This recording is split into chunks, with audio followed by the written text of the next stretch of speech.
Spreuke 18 vers 10. Die naam van die Here is 'n sterk toring. Die regverdige hardloop daarin en word beskud. Die tradisionele skaapherder het in die middel van die skaapkraal 'n hoë stapel klippe gebou waarop hy snags geslaap het. Dit was 'n toring genoem.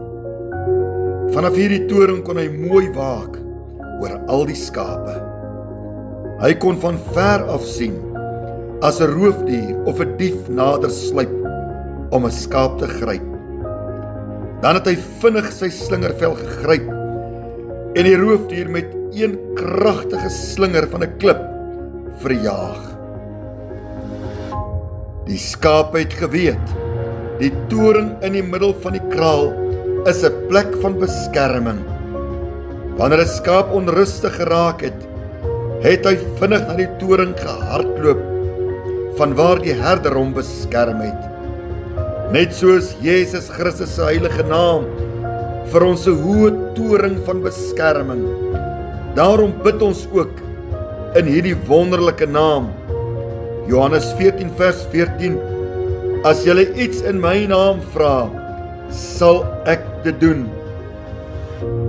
Wanneer jy in 'n krisis verkeer, wanneer jy nood beleef, wanneer jy in gevaar is, wanneer jy vervolg word, hardloop na die sterk toring toe, Jesus Christus se naam. Roep sy naam aan, roep sy naam uit oor jou lewe, roep sy naam aan in gebed, en ervaar die beskutting, die uitkoms, die wonderlike beskerming wat die Here vir jou bied. Almagtige God en Hemelse Vader, dankie vir die naam van Jesus Christus. Ons bely vandag sy naam is 'n sterk toring.